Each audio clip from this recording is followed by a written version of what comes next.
Renungan Pagi, Yesus Nama di Atas Segala Nama oleh Ellen G. White, 19 Juli 2024. Mari kita berdoa.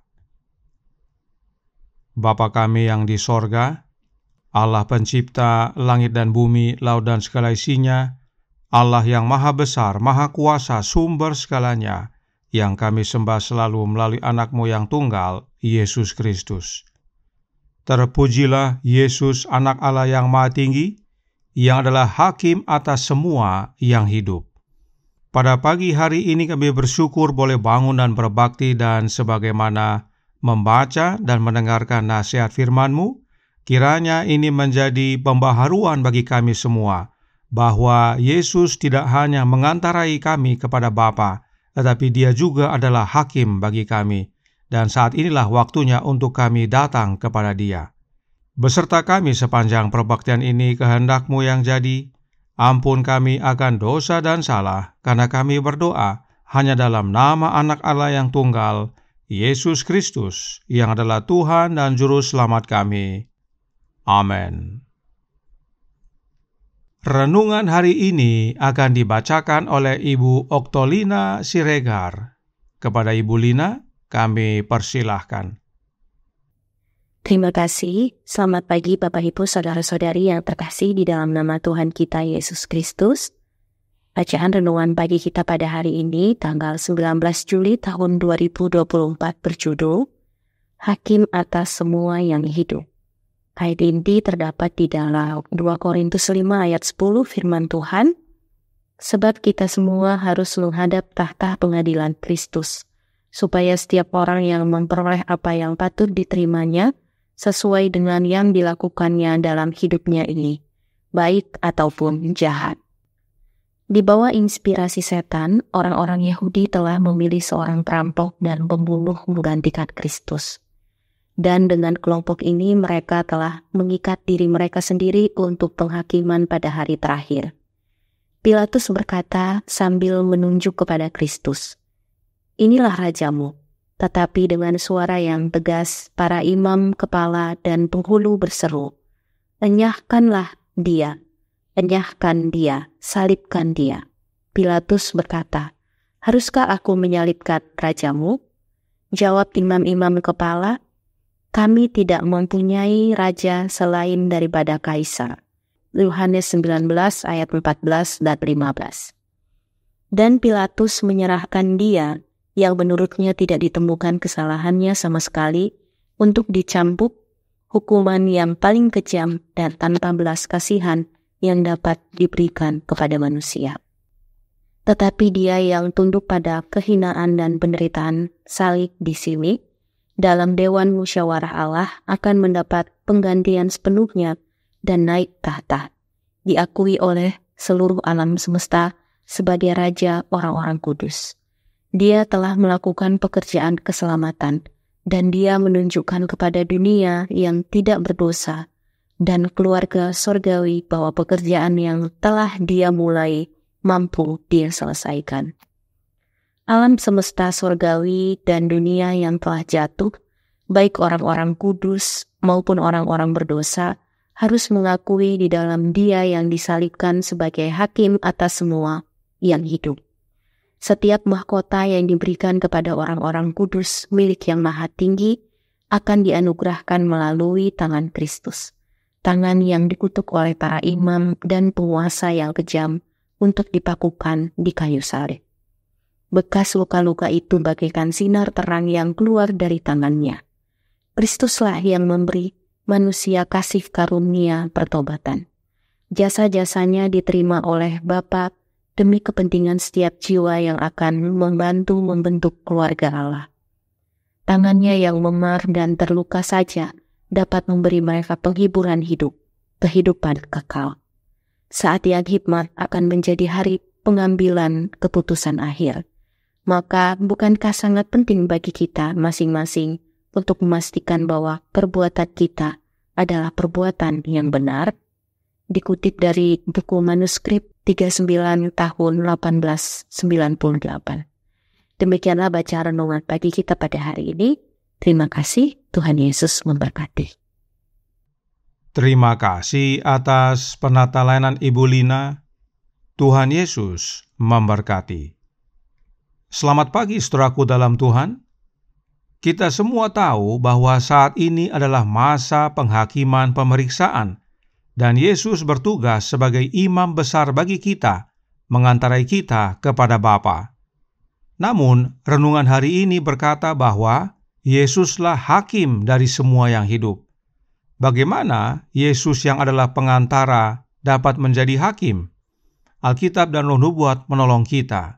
Mari kita baca The Great Controversy edisi 1888, halaman 493, paragraf 1. Kristus Sang Firman, satu-satunya yang dilahirkan Allah, adalah satu dengan Bapa yang kekal, satu dalam alamiah, karakter dan tujuan.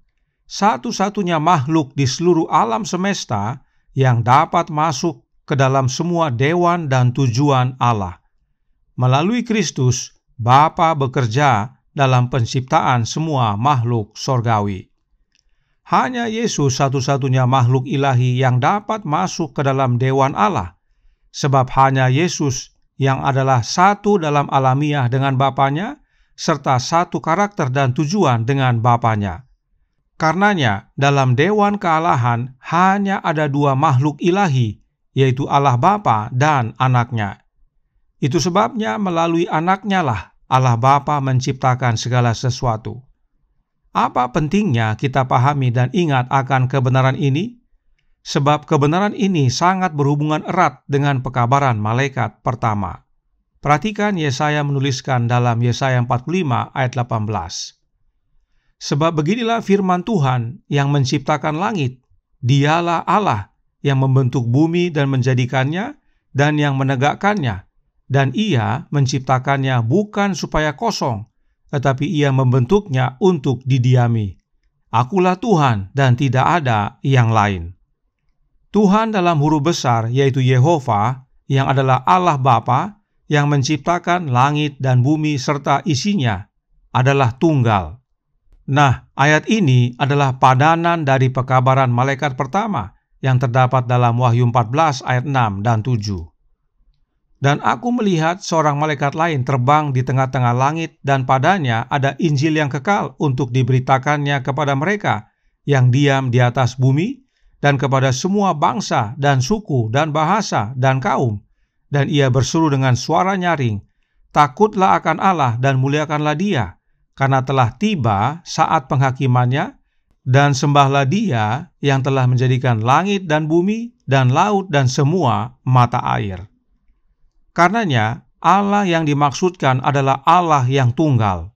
Allah yang menjadikan langit dan bumi serta isinya, baik di Perjanjian Lama dan Perjanjian Baru, adalah sama, dan Dia adalah Allah Bapa. Dan Bapa menciptakan segalanya melalui Anaknya, yaitu Yesus Kristus. Sekarang, bagaimana dengan penghakiman? Sama polanya. Yohanes 5 ayat 22 berkata, Bapa tidak menghakimi siapapun, melainkan telah menyerahkan penghakiman itu seluruhnya kepada Anak. Pertanyaannya adalah, bagaimana caranya Yesus menghakimi? Sebab saat ini Yesus melayani sebagai pengantara kita yang agung di hadapan Bapa. Yohanes 5 ayat 24 berkata, Aku berkata kepadamu, sesungguhnya barang siapa mendengar perkataanku dan percaya kepada Dia yang mengutus aku, ia mempunyai hidup yang kekal dan tidak turut dihukum, sebab ia sudah pindah dari dalam maut ke dalam hidup. Mereka yang mendengar firman Yesus dan percaya kepada Bapa yang mengutus Yesus tidak dihukum. Karenanya, mereka yang tidak mendengar perkataan Yesus dan tidak percaya kepada Bapa akan menerima hukuman. Ada unsur penghakiman dalam ayat ini. Inilah peran Yesus dalam menghakimi. Perhatikan Roh Nubuat menyatakan prinsip yang serupa dalam Kemenangan Akhir halaman 505 paragraf 3.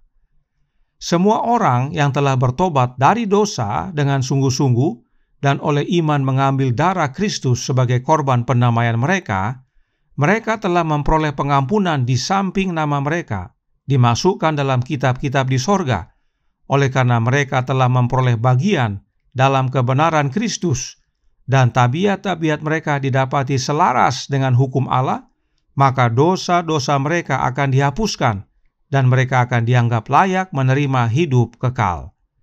Tuhan menyatakan melalui Nabi Yesaya, Akulah Dia yang menghapus dosa pemberontakanmu, oleh karena Aku sendiri, dan Aku tidak mengingat-ingat dosamu.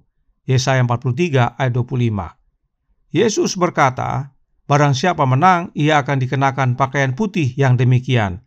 Aku tidak akan menghapus namanya dari kitab kehidupan, melainkan Aku akan mengaku namanya di hadapan Bapa-Ku dan di hadapan para malaikatnya. Wahyu 3 ayat 5. Setiap orang yang mengakui Aku di hadapan manusia, Aku juga akan mengakuinya di depan Bapa-Ku yang di sorga. Tetapi barang siapa menyangkal Aku di depan manusia, Aku juga akan menyangkalnya di depan Bapa-Ku yang di sorga. Matius 10 ayat 32 dan 33. Inilah caranya Yesus menghakimi, yaitu oleh pembelaannya bagi mereka yang bertobat dan hidup dalam Yesus, sehingga karakter mereka menjadi selaras dengan hukum Allah. Yang tidak bertobat dan tidak tinggal dalam Yesus, dan karenanya karakter mereka tidak selaras dengan hukum Allah, tentunya dihapus namanya. Karenanya, Yesus hanya akui nama-nama yang mengakui Dia, dan nama-nama yang Yesus akui di hadapan Bapa itulah yang menerima keselamatan. Dan tidak sekedar diakui, Yesus benar-benar punya bukti. Christ in His Sanctuary halaman 179 paragraf 2 berkata, Yesus tidak memaafkan dosa-dosa mereka, tetapi menunjukkan penyesalan mereka atas dosa mereka itu dan iman mereka.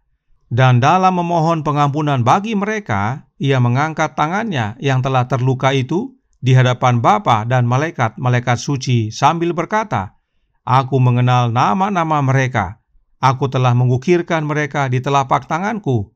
Korban sembelihan kepada Allah ialah jiwa yang hancur, hati yang patah dan remuk.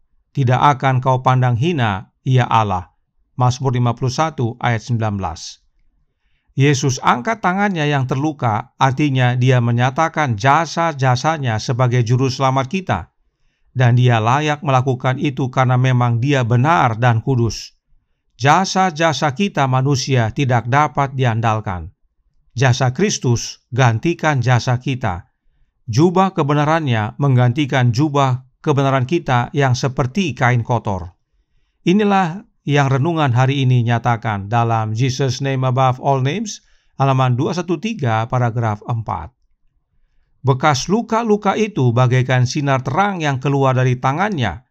Kristuslah yang memberi manusia kasih karunia pertobatan. Jasa-jasanya diterima oleh Bapa demi kepentingan setiap jiwa yang akan membantu membentuk keluarga Allah.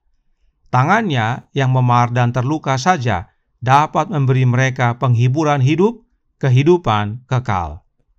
Inilah kebenaran tentang Yesus, yang meskipun melayani sebagai pengantara yang adil antara kita dan Bapa, namun memiliki peran penghakiman. Apa yang Yesus tetapkan berdasarkan jasa-jasanya, itulah keputusan akhir. Sebab Bapa telah menyerahkan penghakiman itu kepada anaknya. Oleh sebab itu, datanglah kepada Yesus, sebagaimana kita ada, dan izinkan Roh-Nya melayani dalam hati kita, menjadikan kita baru dan mengenakan jubah kebenarannya kepada kita, yang adalah karakternya. Maka, kita akan layak berdiri di hadapan Bapa nantinya. Tuhan memberkati, saya bawa dalam nama Yesus. Amin. Mari kita berdoa. Bapa kami yang di sorga, Allah pencipta langit dan bumi, laut dan segala isinya, Allah yang maha besar, maha kuasa, sumber segalanya, yang kami sembah selalu melalui anak-Mu yang tunggal, Yesus Kristus. Terima kasih atas pekabaran vital pada pagi hari ini, yang menyatakan bahwa meskipun Yesus, yang adalah pengantara kami yang adil di hadapan Bapa, tetapi Dia juga mempunyai peran penghakiman, sebab penghakiman telah Bapa serahkan kepadanya.